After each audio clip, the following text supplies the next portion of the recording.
Hello there, guys. It's Friday. The weekend is ahead of us, so that means one thing. It's time for another big old chat about all the news from the games industry, because this is VGC Off The Record. My name is Steven McInerney, and I'm your host today. And of course, I'm joined by two of the most wonderful, knowledgeable people from the games industry. I'm apparently biased because they work for this podcast, and they're alongside me here. Of course, I'm here with the tired old hack himself, Chris Scullion. How are you doing today, mate? You good? Hello. Yeah, I'm very good. I'm bright as a daisy. Fresh as a change of scenery as well. Yeah. I'm currently at my parents' house, hence the lovely Schindler's List poster. A classic. It's beautiful. It's morose, but it's elegant at the same time. Of course, as well, this wouldn't be VGC Off The Record without our very own chief, our boss, Andy Robinson. How are you doing today, mate? You good? That was a much nicer intro than we gave you last week when you weren't there. Guessing you've not listened to that. I can't remember what you said. I was on holiday in Cornwall, getting a bit of a tan. I think we perhaps alluded to some YouTube riches, that you were off somewhere in your Lamborghini doing wheelies. I don't even drive. Smashing through orphanages. Oh yeah, fuck the orphanages. Obviously, no, we've got a tiny little mini that we needed to. Say to the garage too many times, but we had a nice time. They look lovely. All your holidays look lovely, to be honest. Like I go. We're just good at Instagram. That's it. That's the key to a good holiday. Be good at Instagram. Guys, have you been playing anything this week in particular? I know, obviously, we'll get onto Returnal in a bit, but what you both playing at the moment? I can't tell you what I've been playing. Interesting. I'm actually looking forward to playing what came out today. At the time of recording, Pokemon and Returnal. So it's nice. It's that time of year, isn't it? Usually you get to about March, April time, and the games start coming out again. So it's nice to have a little backlog because I'm looking forward to playing all those. Yeah, same. I'm kind of torn which one to get. I can't decide if I should sit there with my missus and play Pokemon Snap tonight while getting incredibly drunk, or I'm coming over. Yeah, there we go. Okay, what a wild time. Everyone gets to Manchester. It's going to be wild, chasing some Pikachus around. But anyway, this is VGC Off The Record. Every single Friday, we deliver you the most considered, hopefully most informative takes on all the big stories from the world of video games. And if you're a fan of this and you like looking at our faces, of course, you can go check us out every Friday afternoon over on VGC's YouTube channel. And if that's not your thing and you want to listen on the go or at home, getting us in your ears and all that kind of stuff, you can find Off The Record on all the major podcast providers, so you've got no excuse to miss us, basically. So go and check it all out over there. We've got a lot of stories today. It's obviously been a relatively quiet week, but there's still loads of takes to talk about and loads of big news. We've got a whole bunch of very big headlines. I'll start with, we'll get there eventually. The headlines are as follows. The Last of Us 3 story outline has already been written, apparently. An Insomniac dev says Ratchet and Clank Rift Apart is the best looking video game ever. I don't know who Ratchet and Clank are. That's a new one for you. And apparently Sony have shipped 7.8 million PS5s in PlayStation's best year ever. A lot of patting on the back in these headlines, which is wonderful.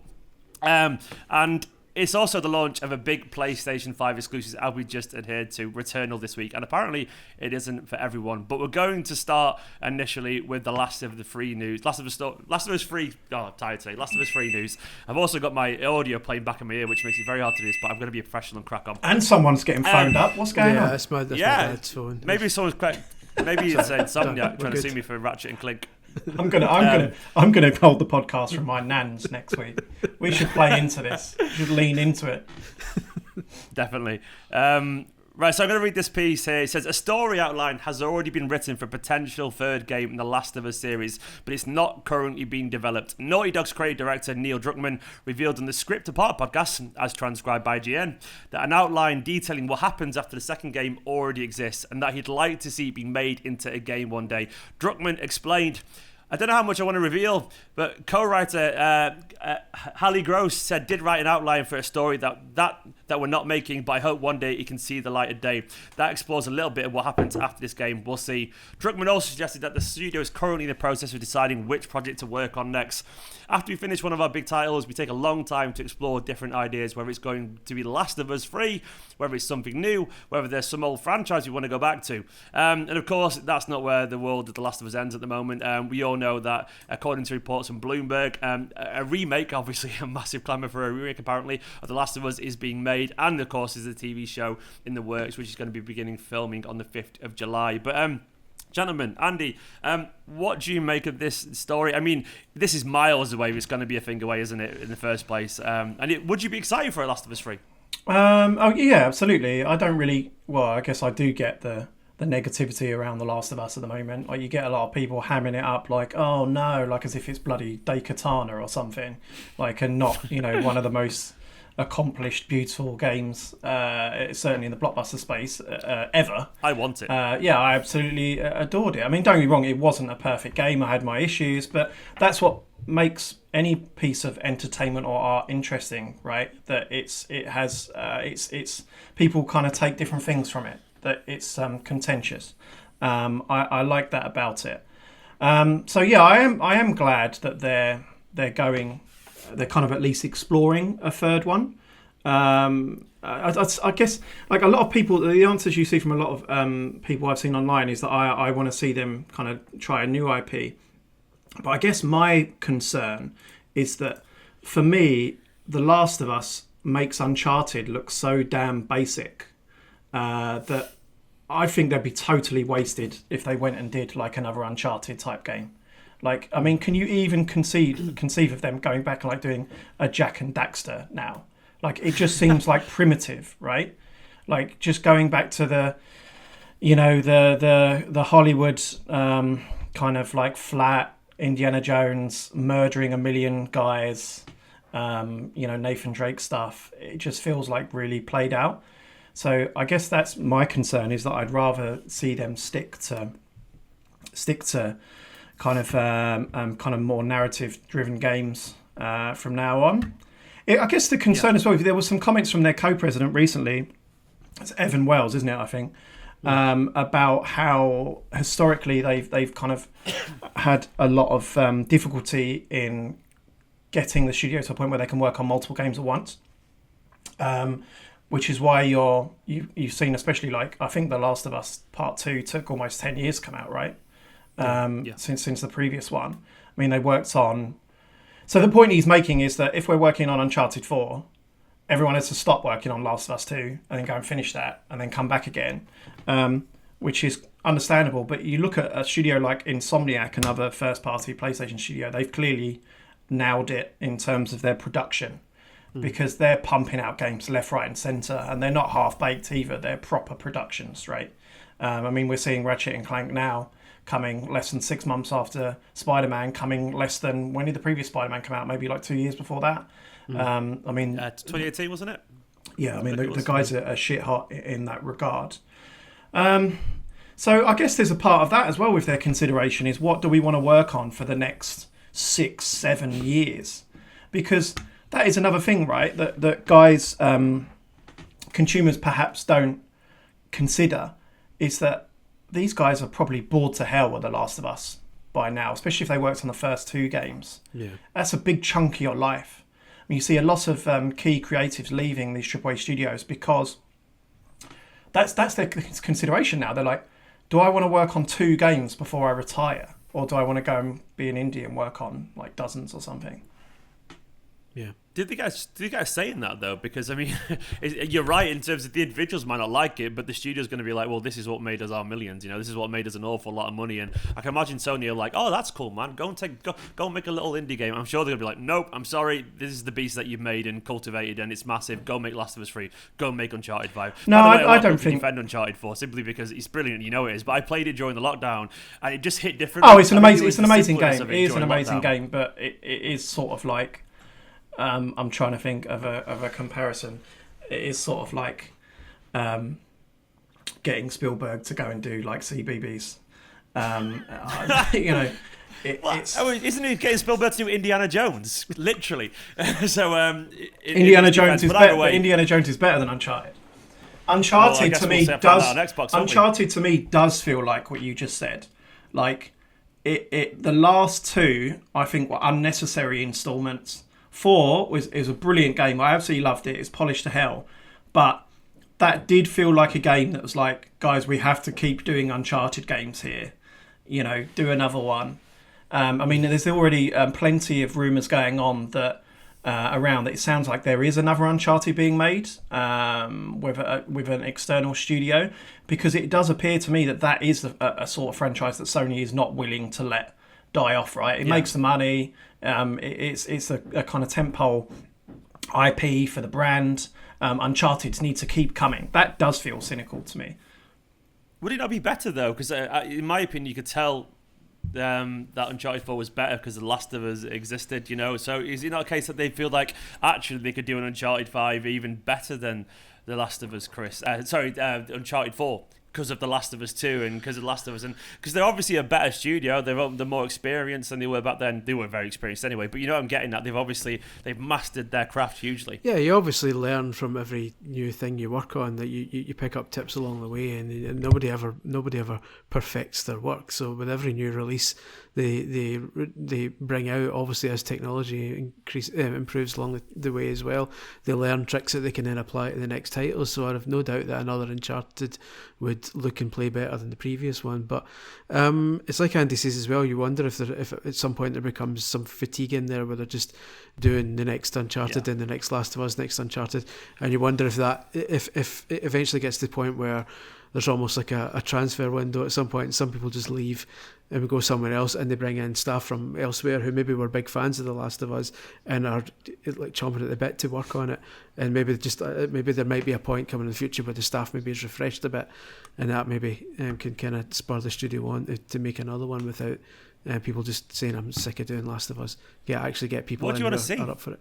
What do you want to see, Chris, from Naughty Dog? Do you know? I don't know. I enjoyed the Last of Us games and I enjoy the Uncharted games, but I would like to see something shorter. And I know I'm in the minority there, but did you enjoy Lost Legacy, by the way? I didn't play it. But it's my kind of thing. Like shorter stuff is people our age don't have the free time anymore to put, like, The Last of Us lasted an eternity, which is great in terms of value for money for the majority of people, but I'd love to see them spend less time working on a smaller, kind of more compact adventure. I was going to say, actually, it kind of fits with their pipeline, doesn't it? That now they would kind of do something smaller. Yeah. Because obviously they did Uncharted 4 and then they did Lost Legacy. They did the original Last of Us had really excellent DLC. Was it Left Behind? Yeah. Which was excellent.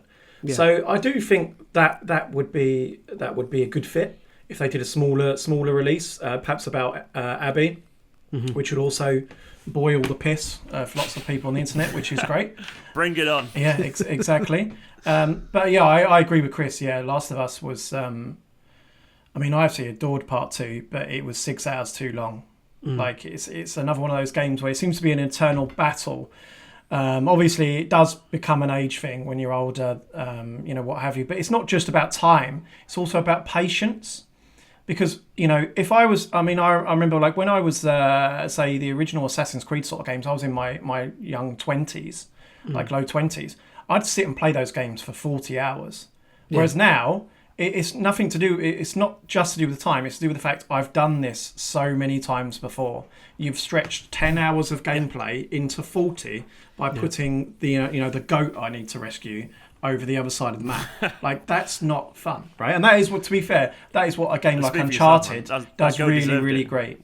But it's also the fact that because these games take so long to make, the audience that have been there from the start, their lives change along the way. So the people that fell in love with The Last of Us when they were in their 20s, by the time a potential Last of Us 3 comes out, they're in their mid-30s, and their life is just completely different. They can't commit to a game the way they used to commit. But I'm sure some can, but some people will have like kids and extra work commitments and stuff, and just like...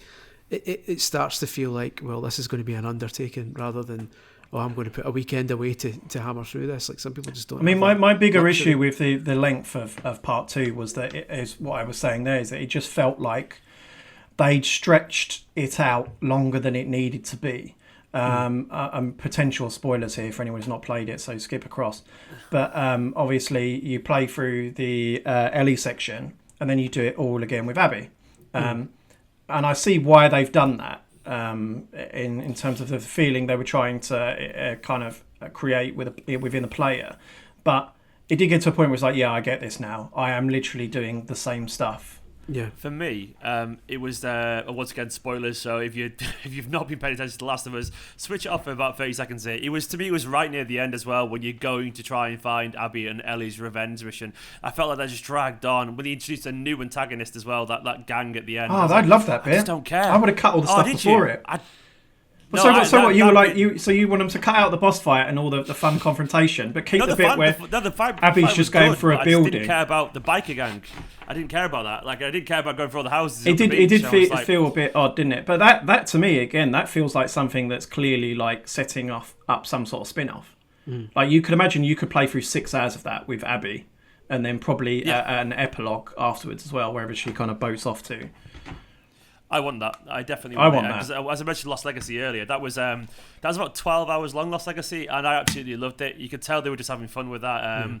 Absolutely no expectation whatsoever, and more of that, please. And more of these big games in general, please, I would say, because that leads me nicely onto the next story. And Insomniac developer says Ratchet Clank Rift Apart is the best looking video game ever, which is a bit like my mum saying I'm the best looking boy in the world, admittedly. But you know what? Yeah, you're not bad looking, to be fair. About good looking games as well. Well, you're not bad looking, to be fair. I wouldn't say the best. This is not a phenomenal news story, right? I've put it in for one reason only, and Chris knows why I've put it in, because we want to whinge about Ratchet and Clank, right? So, oh really? We were up last night watching that gameplay. You're going to get abuse. You don't have to read the article. The article is Insomniac saying that the game looks lovely. It does look lovely, right? Look how pretty we are, basically. The issue is, I mean, obviously a lot of people are rightly very excited about this game. I just find it difficult to get excited about the gameplay I'm looking at. The game looks phenomenal. Right, it is. Did you play the reboot? Yeah, I did, and it looks exactly the same as this one, but less pretty. Did you not enjoy that? I did, but it played exactly the same as one before that, and that one played exactly the same as one before that. Like, it doesn't. They're not. It just seems to me like the Ratchet and Clank is a game that Activision would can. Like, it just, like, it's not particularly remarkable. It kind of ticks a button within ticks a box within Sony's portfolio, right? Like, his family game, great. But I just find it really difficult to get excited about it. Like, I don't think that it's evolved that much since kind of previous installments. I'd be getting it because it looks stunning. I was really, really excited about the portal mechanics they were introducing, like with the SSD technology. I mean, that seems like something that's genuinely innovative, right? Yeah. But it's genuinely innovative in the same way that Blink's the Time Sweeper was genuinely innovative because it could use the hard drive to rewind stuff, right? So it's no guarantee. I don't know. I'd hate to sound like really down on this because clearly, like, lots of people are really excited about it, and I'm sure it's going to be a good game. That's the thing. I don't doubt when it comes out, whoever ends up reviewing it for us will enjoy it. I think it'll be like a 4 out of 5. It'll be, this is a great game. It's really enjoyable, but it won't do anything different to previous games. Like nothing at all. Nothing wrong with that. There's nothing wrong with it in the slightest. But I played and reviewed the 2016 one.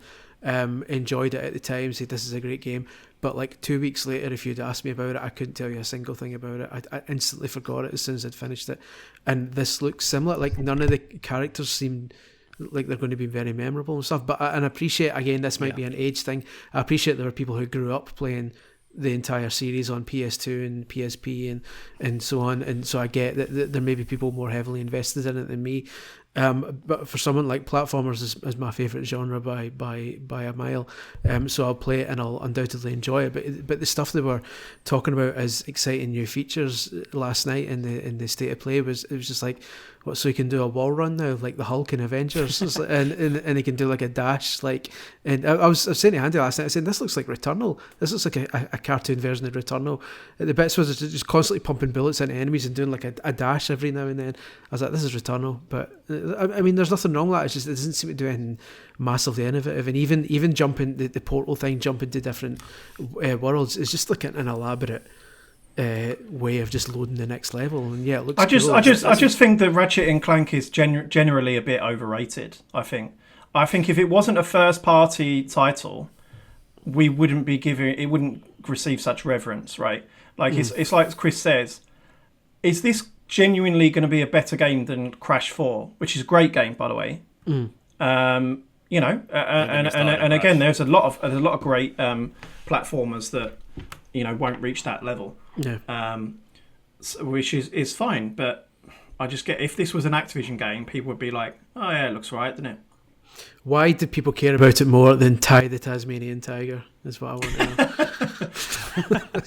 I'm excited for it personally. Like, maybe it's because I didn't really play much of Ratchet and Clank. I was a Nintendo kid, so I never really went near Ratchet and Clank when I was good. So the first Ratchet and Clank game I played, which is just showing myself up here, was actually the reboot.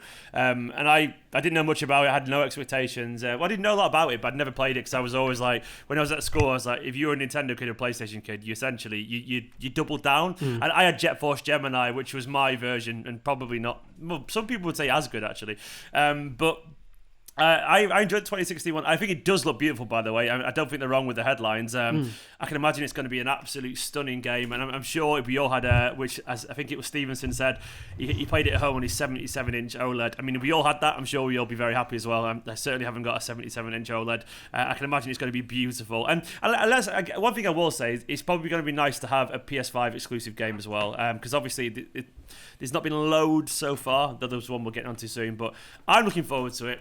Because I think it's going to be very, very interesting. On that note, again, things are going pretty well for Sony. They've reported that they've shipped 7.8 million PS5s in PlayStation's best ever year. Sony's gaming business has reported its best ever year in terms of revenue and profit as early PlayStation 5 consoles shipped tracks ahead of its predecessor. In its latest financial results published on Wednesday, the corporation said its games and network services division had generated revenues of around $25 billion and profits of around $3.2 billion for the fiscal year ending March the 31st, 2021. And 3.3 million PlayStation 5 consoles were shipped in 3 months to March 31st, Sony said. That means total shipments reached 7.8 million in the first 2 quarters since launch in November. It is worth noting, though, that PS5 launched in more territories than the PS4, which didn't arrive in countries such as Japan until months after the US and Europe. It's going to do pretty well, this PS5, I think, isn't it? And also, how was it going to do without... Would it have done... How much do you think, Andy, the scarcity is playing into this hype? Because obviously it's hugely hyped, but is there a case of that everyone's just selling because everyone's trying to fight to get one, if that makes sense? Well, absolutely. I mean, we've been saying for months and months now that these 2 platform holders will sell as many consoles as they make. We're at the stage of the console cycle. We're barely approaching 6 months now. And they, these are the most engaged consumers who will buy one no matter what. There are still people I'm seeing on my feed that we forget about who are still frustrated that they can't get one. Yeah. I mean, I saw people watching the State of Play last night who were like, why is the first message on this stream not really sorry about the stock, we're going to have more, blah, blah, blah, blah. Because they want to play Ratchet and Clank and they can't get one. So yeah, that is very much the case, that they will sell as many as they can make, and that to me is the story here. I was very surprised that Xbox was. I mean, obviously we don't get exact numbers, right? So this report is GSD data, I believe. Yeah, and. Xbox was I think it's 550,000 console hardware across all platforms sold in Europe in March, and the vast majority of that was said to be PS5. Now I don't have the exact numbers; they don't publicly give them out. But second place was Switch, and then third place was Xbox. So to me, I'm kind of surprised if the vast majority is PS5, they are selling as many as they can make, right? Xbox will sell as many Xboxes as they can make. So that to me suggests that they're not putting as many consoles into market as PlayStation, significantly so, and that's a surprise to me. Again, this is all complete speculation. There could be a myriad of reasons for this. They could be going into different territories, but that is a surprise because I would have thought that Xbox would be pumping these out. It feels like a missed opportunity to me. It definitely does, because... Go on, Chris. I was just going to say, it's also going to be interesting to see what the situation will be like a year from now, because I can't remember the exact details here, but I'm sure I've seen 2 stories recently with Xbox basically saying, we can't promise there'll be like good supply of this until beyond like the summer, and then PlayStation have come out and said we can't promise there'll be good supply of this before the end of the financial year. So theoretically, if both of those situations play out, then by the back half of this year, theoretically the Series X and Series S will be in more plentiful supply than the PS5 will be. And then you start to wonder how that's going to affect the numbers. Will they get to a point where, will the Xbox continue to sell out as quickly as Microsoft makes them, or will there be a point where there's enough of them that they just sit in shelves and the PlayStation is still this kind of hot commodity? It'll be interesting to see how this works out once both systems are kind of easy to get a hold of, because then I think the true numbers will kind of emerge at that point. It's a strange one. You still got the Switch sat there selling away and away as always. I wonder as well. I guess there's no real crossover with this idea of the Switch Pro, is there? Really, it's not going to affect anything Sony or PlayStation are doing, is it? If we're being totally honest. But I do feel like personally, there's a bit of a missed opportunity with Microsoft not pumping more potentially into European markets. Well, I imagine they're doing everything they can, right? Yeah, I guess. Because I know I would have bought one if I could get one, and I've just not been able to. And it would have been my first Xbox purchase in a long, long time, so it's a bit of a shame, but that's where we are. Final story of the day, and it's the launch of a big PlayStation 5 exclusives to PlayStation show today. Returnal. And according to reports, it isn't for everyone. It's been pretty well received critically. A whole bunch of very positive reviews. Games Informer 9.5. We've given it 4 out of 5 over on VGC, and I'll get to that in a little bit. IGN with an 8 out of 10. GameSpot with a 9 out of 10. But pretty much one of the things everyone's talked about is that this game ain't for the lighthearted. It's difficult. This is what our very own Chris had to say about it. He said Returnal's constant action and clever semi-procedural structure makes it an engaging adventure, not to mention a visually stunning one. Lack of any difficulty levels may unfortunately exclude less experienced gamers, but anyone who doesn't mind dying a bunch of times will thoroughly enjoy themselves. Well, I guess this year's been preparation for that anyway, with the past year, so it's felt painful. So maybe this is the game that sums up the past year anyway. But you guys have been playing it. I presume, I think you've both been playing it. I've unfortunately not had a chance to play it yet. Is it as difficult as everyone was saying? Is it too difficult? I suppose it depends on who you are. I mean, it is difficult. But it's designed to be. It kind of. It's just your typical roguelite situation where the aim is to die over and over and over again. But while I've thoroughly enjoyed it and it's been fantastic, the runs do get quite long. Because basically when you die you start right back at the start of your crashed ship again, and when you unlock the later kind of stages, the biomes that you go into, the different kind of worlds, you're basically starting from world 1 again and have to make your way to the one to where you were previously, and it can be tempted to just kind of run to that one, but it's actually more useful to stick around in the first level again and kind of build up your currency and everything, so you can buy stuff later on to kind of improve. So you can find yourself kind of getting locked in a situation where you're basically doing the same thing over and over and over again. And while the combat and the kind of almost procedural stuff makes that fine to an extent, it does kind of mix things up a bit. You're still facing similar kind of enemies and picking up similar items and stuff, and so I can see that for some people it might start to get a bit repetitive, and the difficulty can be an issue. I mean there will be people who simply won't be able to play this game. It's not like it is adapted. Like my dad liked the look of it. I showed it to my dad, but he won't play it because he loves Call of Duty and stuff, but he'll play it in the lowest difficulty just so he can get through it. This isn't a game for him, and that's kind of disappointing.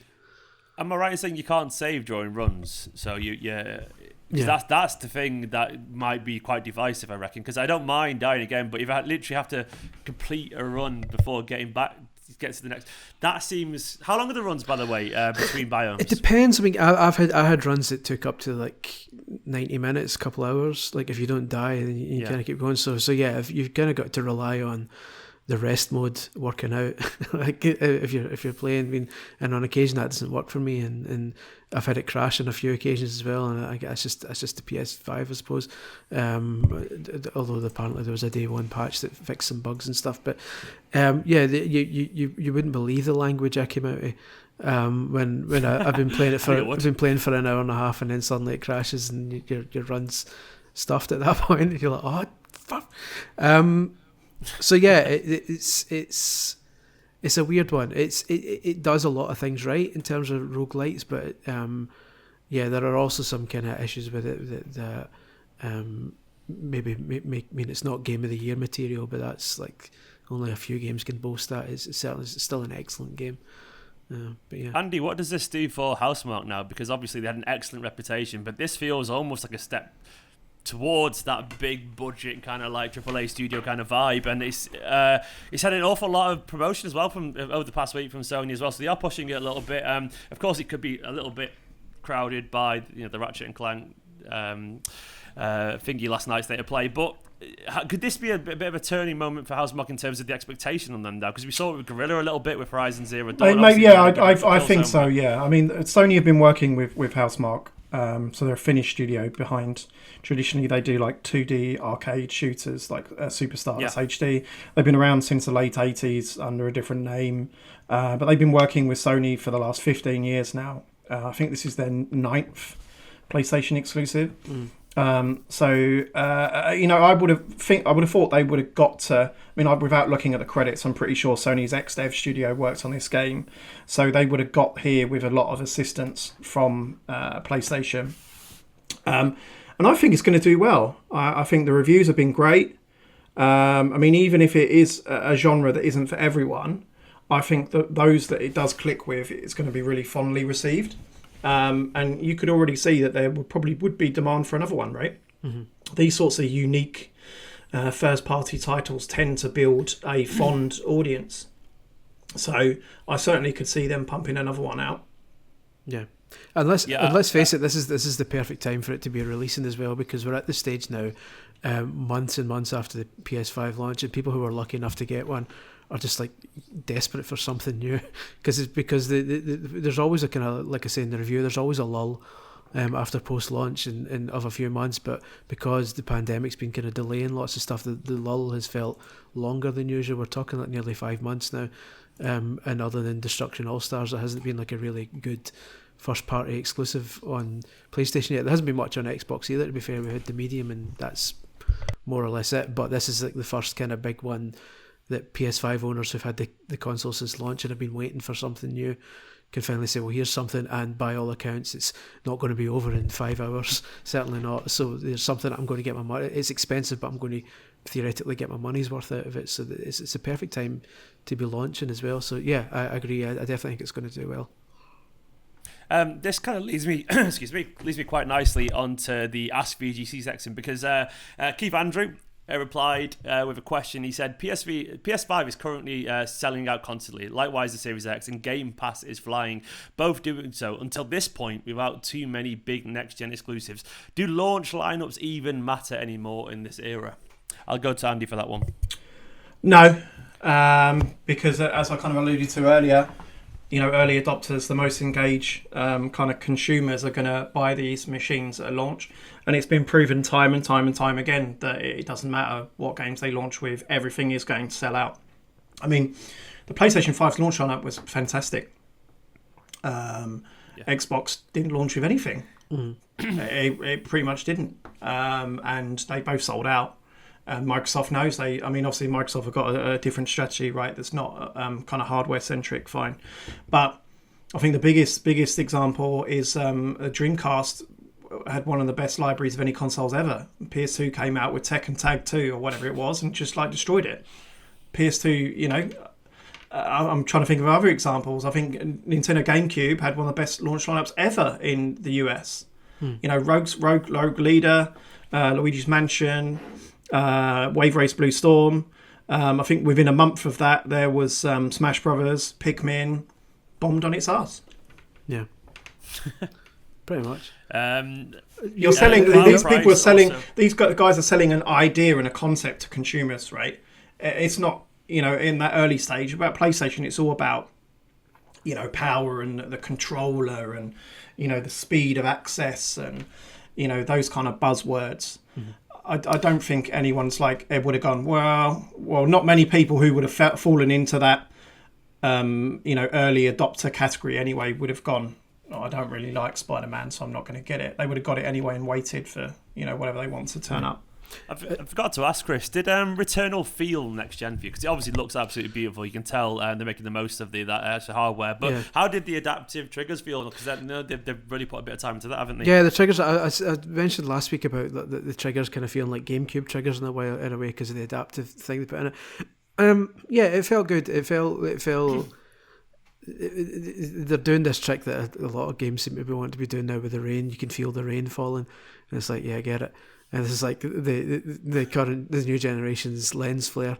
I noticed some rain in the Ratchet and Clank thing last night as well, so I imagine we're going to be feeling it again pretty soon. But rain aside, it looks the part, especially when you're playing it with HDR. You can kind of see in our video review, there's lots of kind of bright neon colours zooming around and stuff like that when you fire shots, and the enemies all conveniently have big glowing red trails and stuff coming out of them. So it looks nice and glowy and shiny and makes use of some great use of lighting. So yeah, it looks like a next gen game and kind of feels next gen. But in terms of gameplay mechanics, it still feels it doesn't feel like there's massive steps being made, and I worry if that's going to be the case for a while in terms of next gen stuff. Like the environments look fantastic, but your movement through them still feels the same. There are still situations where she kind of runs against the wall or kind of slides down platforms and stuff. It's kind of I think we've still got a while to go yet before next gen can feel next gen, as well as instead of just kind of nicer textures. But indeed, but yeah, it looks fantastic. But yeah. Cloud Prowse wrote in using the hashtag AskVGC. He said, Konami announced the game recently, and with rumours about Metal Gear Solid Remake and Silent Hill, it makes it seem like they want to use their IPs in more ways. For a remake of Silent Hill 1 or Metal Gear Solid 3 would be my wish. Is there a franchise you hope they use or a game that you want? And I'll open that up to Andy first. Oh, that's a good question. Go to Chris. He's probably got a better answer. I've got to think about that one. Go on, Chris. Yeah, I'll give you two. I since it came out, I've wanted a HD remake of Silent Hill Shattered Memories, which only came out on the Wii and the PS2 and maybe the PSP, and is the best Silent Hill game, and nobody bought it because by the time it came out on the Wii, the quote unquote hardcore weren't interested in the Wii anymore, and PS2 was dead by that point. Nobody bought it, and it's an incredible game. Other than that, I would like to see a new Simpsons arcade style game, because the Simpsons IP has been dead since EA brought that decent game out, and on the 360, and there's been nothing since. So we need a new Simpsons game, and I would like Konami to get the license back, please, and make another Simpsons arcade game in a modern style. Let's give us Hit and Run, man. Like, everyone's been dying for it for absolutely ages. I mean, that would have sold so much during obviously they can't plan for a pandemic, but last year that would have, everyone sat around playing games at home feeling nostalgic, waiting for life back. Simpsons Hit and Run would have sold absolutely loads. Andy, you got any suggestions? Nothing exciting. The same as most people, I really want another F-Zero. I don't get that Nintendo has this kind of double standards where certain IP have got to have some revolutionary idea in order for them to come back, but others they kind of seemingly like are happy to iterate on. I mean, it's okay that the core mechanics are the same sometimes, right? Like, it ticks a box. Mm-hmm. I imagine the F-Zero thing is more about them thinking more about how it can be differentiated from Mario Kart, maybe. But I mean, I really love those racing games, those sort of arcadey racing games. And you remember, like, back in the day, you used to have, like, tons of them. I mean, Nintendo themselves would be making, like, Mario Kart, F-Zero, there'd be, like, Kirby Air Ride. And do you remember Extreme G? I love that game. Yeah, Extreme G, yeah. That was it felt lightning quick. I'm not sure if you played it today, you would have not. Insanely quick.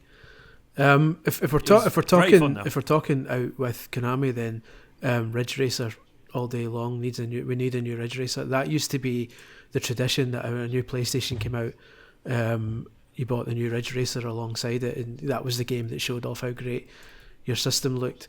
I remember by PS3 Ridge Racer, Xbox 360 Ridge Racer, even 3DS had a Ridge Racer at launch, and that looked awesome. But there hasn't been one since then, and that's just like gutting, because Ridge Racer was always the game you could rely on to show. That was the one you showed your pals and say, "Look how amazing my new shiny new box is! Like, look how incredible these games look." And Ridge Racer was always the showcase, but that. I will always bang the drum. It's not Konami, but I'll always bang the drum for Snowboard Kids, an underrated classic. Wow, Bring that what back. a game. What a game. That was, in my opinion, better than Mario Kart 64. That's a big shout. Mario Kart 64 wasn't that good. No, not when you play it now. It was fine at the time. It's aged terribly. Anyone who says that Mario Kart 64 is amazing has not played it in the last 15 years. You, if you haven't played Mario Kart 64 in a while, go and dig it out and try and just even get past the banana. It's got that really weird turning mechanic now where you go, oh, I'm going to go left here, and it goes right instead, straight into a banana. Hey, it's like trying to play Mario Kart whilst underwater, whilst having a stroke.